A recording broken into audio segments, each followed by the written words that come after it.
Fashion. Let's talk about the fashion. All right. So until now, we were speaking about like really weighty topics with a lot of gravity. But now we come to the topic which has honestly the biggest and most impactful gravity throughout history. Not just the period I'm going to be talking about, but we are going to be talking about fashion. And we'll be talking about 1920s Western fashion, specifically in the UK and the USA.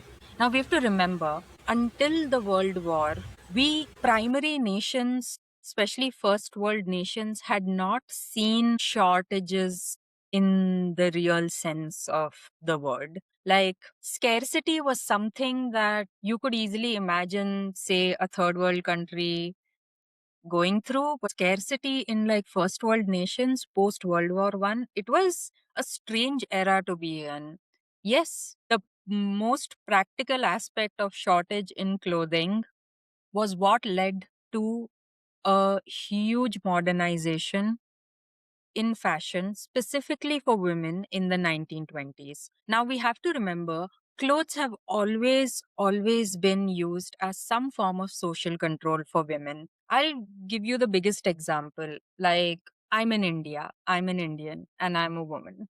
So, have I not been told when I was younger and maybe not so vocally outspoken that wear some ethnic clothes or wear this or cover that or, all of that. I mean, women across the board, girls across the board go through this experience. Like, it's not just me in a country like India. No, like, women across this planet go through some form of social control which presents manifests itself in controlling what women wear. And this was the time when, when people are dying in the front lines, maybe being so specific and particular and nitpicky about clothing. I mean, maybe those kind of concerns they go kind of like on the sidelines. Like, so in a way, I think, yeah, because focus was shifting socially, culturally, economically,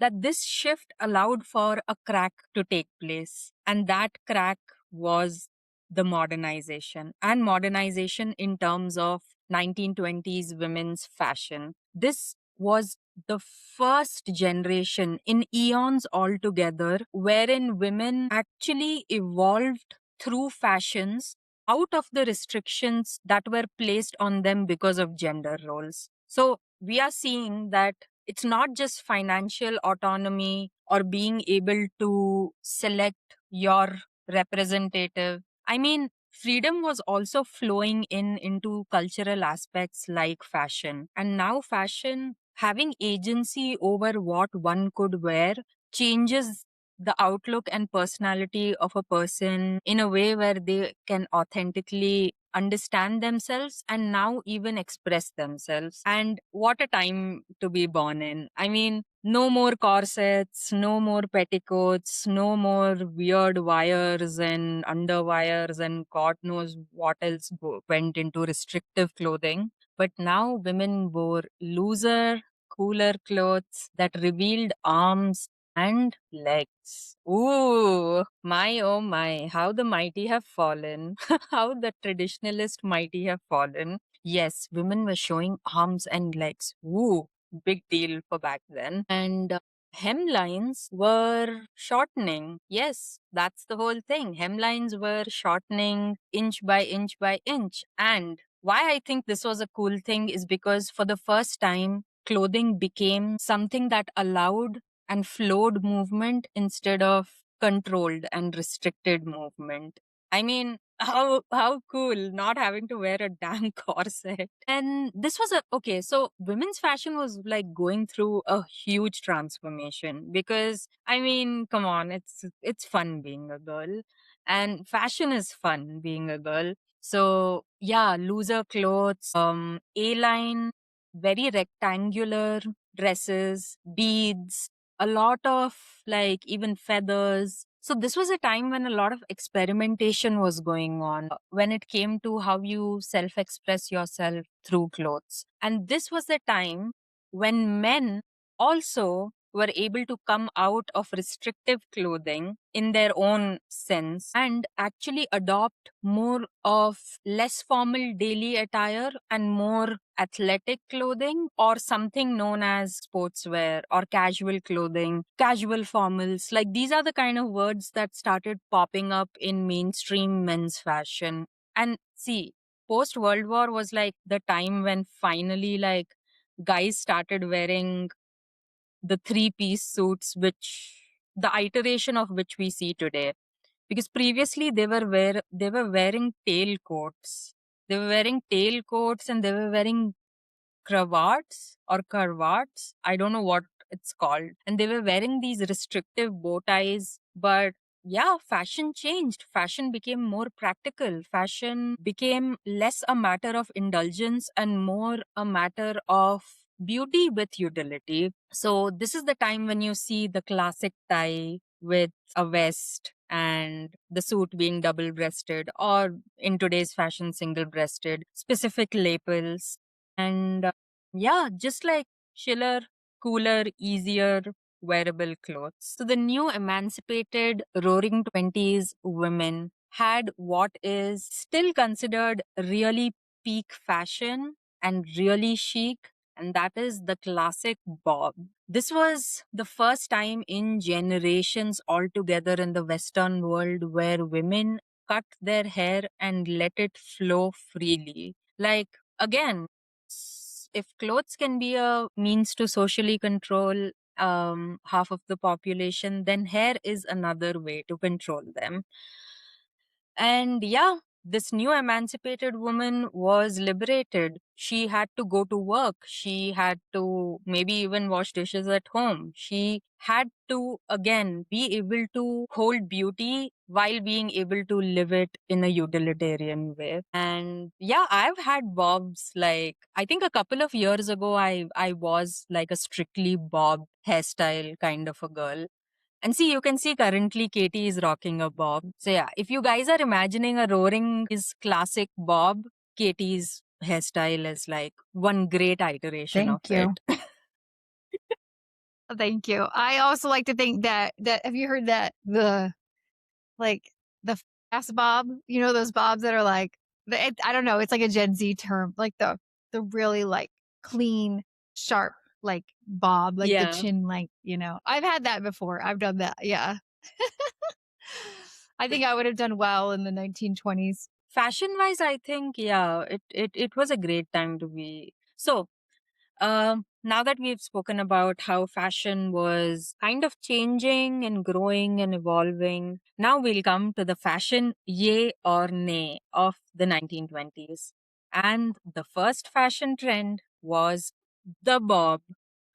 Katie, what are your thoughts on a bob? Love the bob. I mean, not everybody can pull it off, but well, and everybody tried to back then. I think it works really well for those of us with square jawlines. I think Yeah, it works the best it for us, does. those of us with square jawlines to Yeah.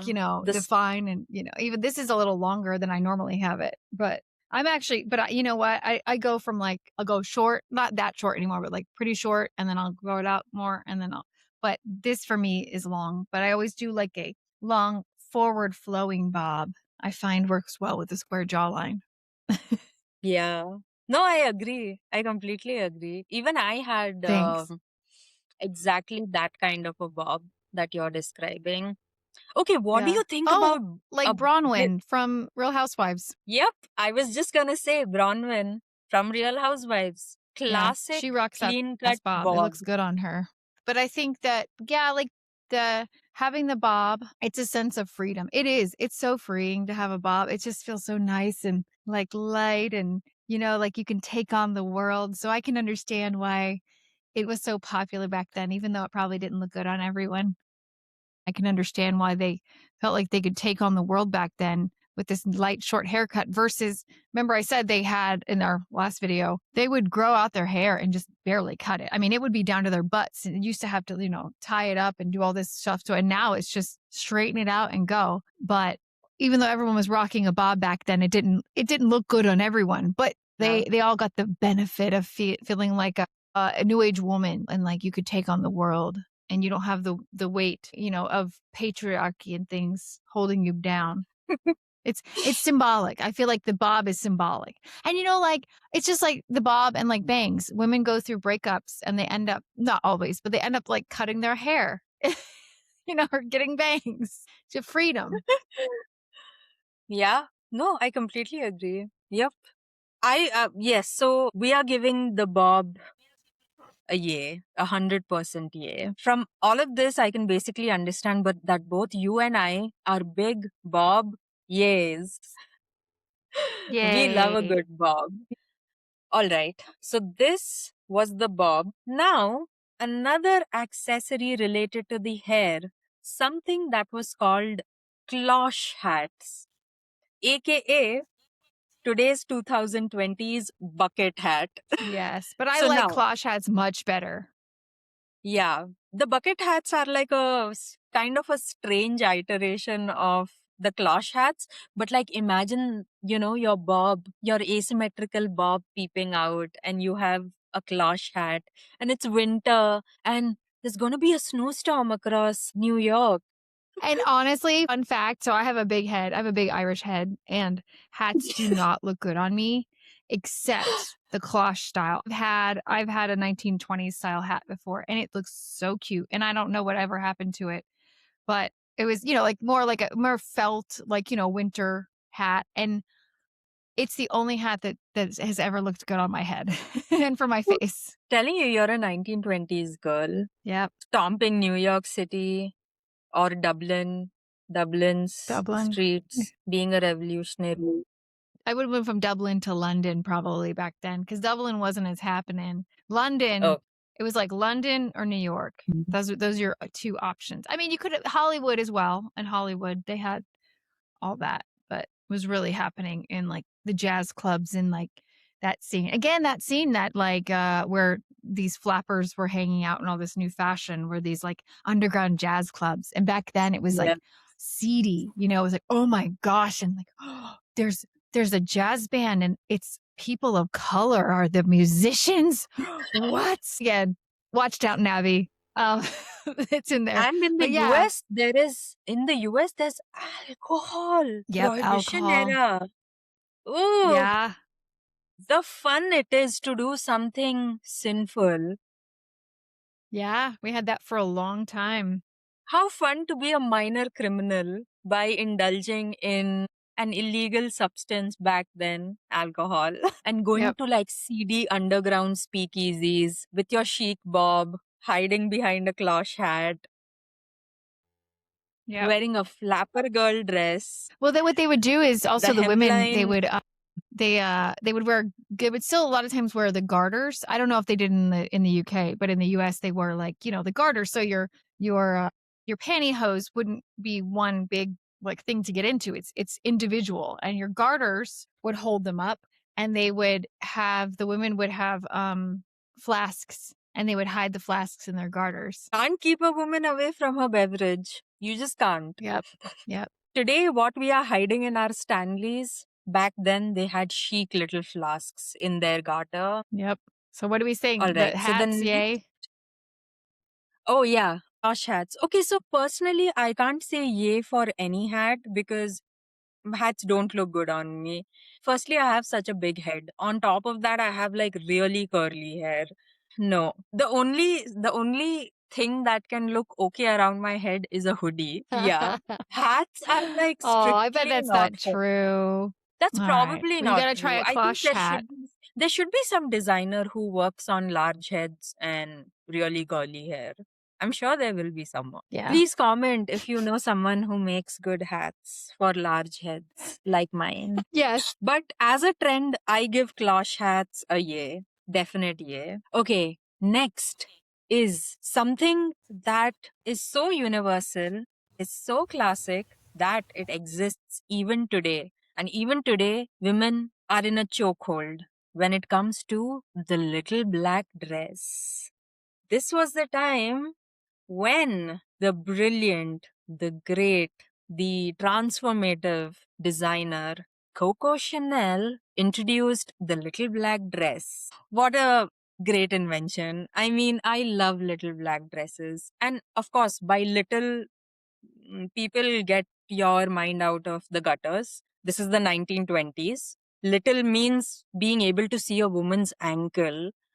Like, that is, how do you say, being able to see a woman's ankle is like that scandalous thing, which even like cleavage isn't anymore today. But yeah, seeing a woman's ankle, yo, her clothes are little if you're able to see her shins. So And they the were little showing off black their dress, shoulders too. They were like wearing this, yes, the sleeveless dresses and yep, scandalous. showing arms and legs. And the little black dress does not have arms or much of or Mm-hmm. much to cover your legs. So we'll put up a picture of a little black dress. Of course, every woman has gone through or will always be in a little black dress phase. You just can't get out of it. Yep, you can't. So I give it a definite yay because I'm a universally always loving little black dress kind of a girl. Yeah. What about you? Do you wear them to office or something? Like the No, way I they I wish present. I did. Yeah, no, because I until the last couple of years have not had a an office job. I've always had like worked in a kitchen or something like that, so I didn't. But Okay. yes, I have little black dresses that I've held on to for a long time. I have two from high school that are vintage. One's from the 1940s and one's from the 1950s. But I have a little black sweater dress for winter. I have my vintage ones. I had to get myself to stop buying black dresses because I mean they're just perfect. They go with Mm, everything. But then yeah. summertime, you got to wear some color. So I have to switch it up occasionally. But yes, I love a little black. Well, this isn't a dress, but nice chic black pieces. Okay, so the last fashion trend of this time, and specifically for women, was something known as the tomboy look.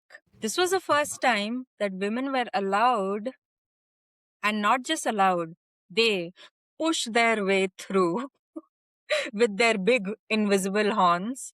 Yes, guys, we have horns, you can't see them. Secret girl stuff. So, anyway, women push through the idea of what femininity means in clothing and how they are going to understand femininity through the lens of their times. So, this was when the tomboy look came about because one, beauty with utility, and two, women were like, let's try more masculine, boxed, rectangular silhouettes.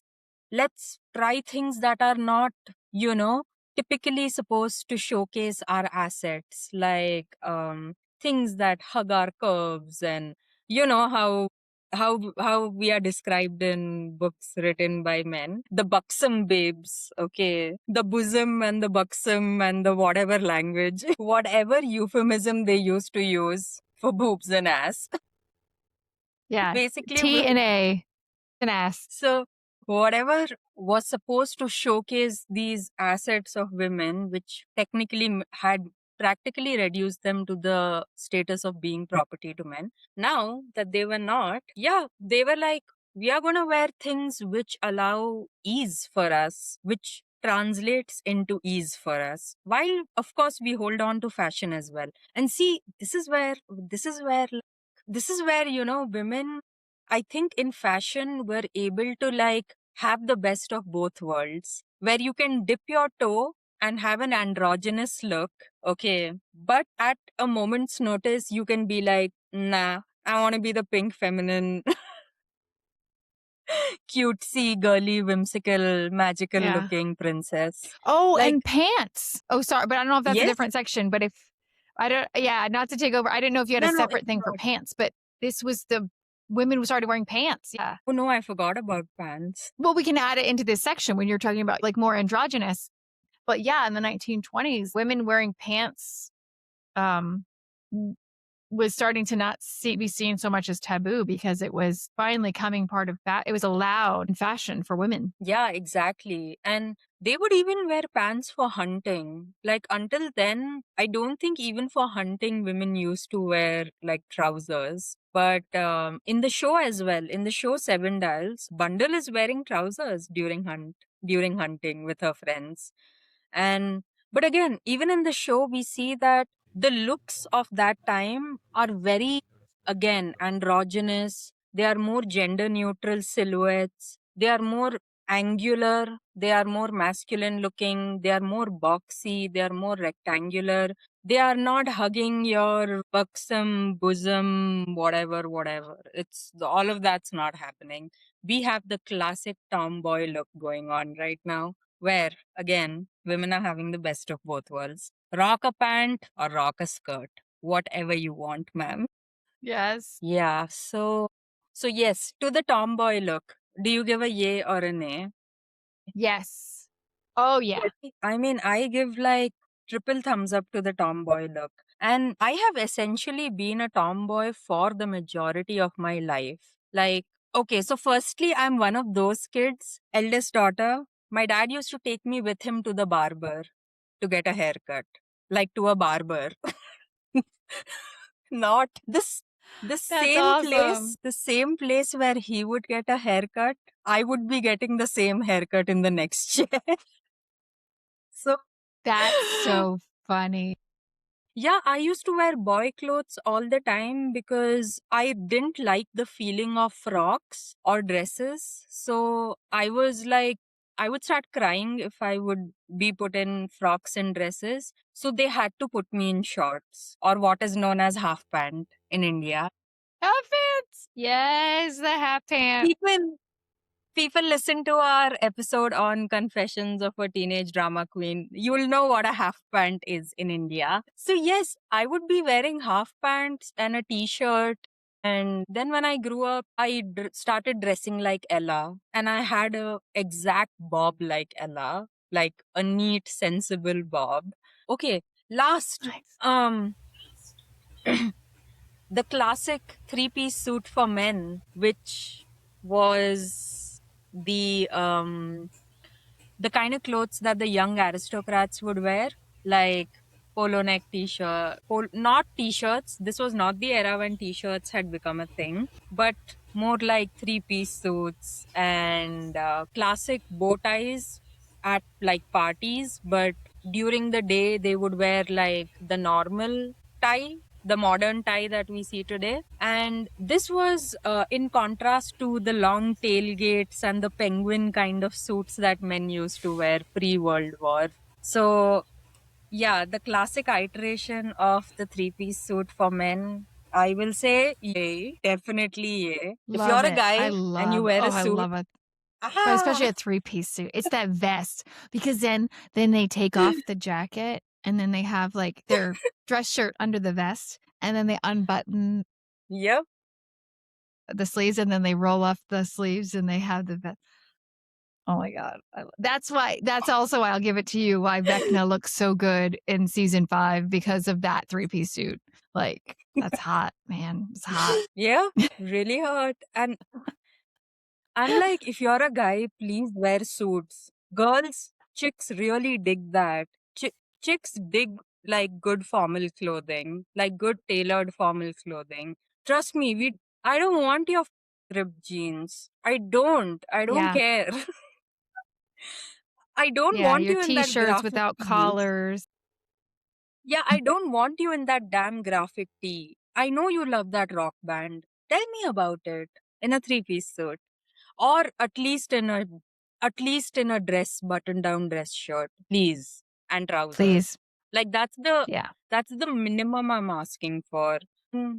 Now I'm trying to think, have I ever gone on a date and like, has a guy ever worn a t-shirt? No, maybe that's maybe that's why I've not considered any date of mine to be really bad, because at least the guy was wearing a shirt That's good. and not Yeah. a t-shirt. So yeah, I mean, I'm so glad of the 1920s so that the classic suit could be developed for men. I mean, enough. I can't take any more of suits. Thinking about suits and guys. Three-piece suit. Now look at me. My brain is directly going to Jamie Campbell Bower. Okay. And I mean, come on. Come on. Would we have realized how incredible a dude can look in a suit? I mean, if anybody wants modern examples, just look at him. And you don't even need to go that hard. just like take that as reference and then build your own, build a suit in your own head and yeah, go buy it. So suits definitely Yay. Two thumbs. We love a good suit, a good fitted love. suit, not like a baggy rental suit, because guys here, I don't know about there, but for weddings, most men don't own suits because they're not cheap, right? To get your own suit made. And so they rent 3-piece suits or suits for weddings and whatnot. Most of the time they don't like fit exactly perfectly. I love like the 1920s, 1930s. Those are two of my favorite decades in fashion. I mean, I have an aqua Venus. Obviously, when I'm going to marry Jamie Campbell Bower, I'm not going to wear the red lehenga that Indian brides wear. No, we are going to wear Aww. something neutral. No, Yeah, you I'm have to gonna have wear a two weddings. gown. No, you have to do one wedding in London and you can wear your modern and Priyanka then you have Chopra to do style. another wedding either in London or in India. I love that when people like do one like when the bride and groom are two different, ethnic backgrounds. When they do a traditional, Yeah, it's like Indian weddings are so beautiful. Like they're so and they're really cool fun as and well. just the glitz and the glam and they're a couple days long. Just you can't Yep. skip out on that, especially if your parents are going to help pay for it or Jamie can afford it.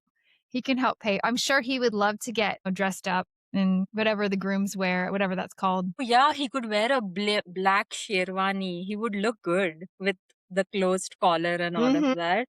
He could look really good in a black one. How did I not think of Make him cut his this? hair though. Have him cut his hair a little bit. I'll make His him hair cut looks his like he needs his hair like in Stranger Things season 5. Because otherwise, like I don't know, but that hair. it's your guy. But it's just me. I don't like long hair on a guy. Like if you could put it in a ponytail, Fine. but that's up to you. Great. That's up to you. It's your wedding. Your proverbial wedding. I know. Yeah, lastly, we just have to show the two pictures of what Bundle is wearing in the show, which is a classic blue sweater, navy blue sweater, very classy, structured silhouette, slight turtleneck, very, very chic looking with her little bob. And she wears also a brown khaki skirt, shin length slash ankle length. Hasn't Bundle inspired someone else that we know? Another character that starts with a B? Bella!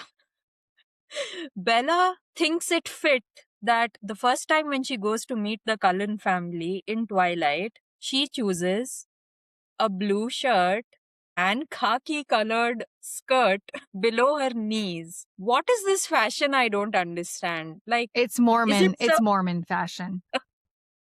That's because they're not allowed to show, or at least not until now, they're not allowed to show their shoulders and their knees. So I mean, because Stephanie Meyer's Mormon, and so you can, I mean, once learning that, you can see the Mormonism and like the themes and the fashion throughout for sure. But yeah, it's that like kind of shapeless. Because I forgot. Was it a button up top that she had? Yeah, a button down Yeah. shirt, blue shirt, Hmm. that's it. And khaki Yeah. skirt. What a strange combo to wear. But I mean, it's traditional, so I guess the Cullen family was like, especially Carlisle and Esme, they're like, oh, what a good bahu. What a good bahu. Yeah, because they don't Mormon like, the especially religious ones and fundamentalists like Christian, the really super fundamentalists believe like women shouldn't wear form-fitting clothes and again, not show off like décolleté, shoulders or knees. So it tracks. And yeah, guys, this is the 1920s fashion series of Yays and Nays. Yay! Yay! Whoa, good work.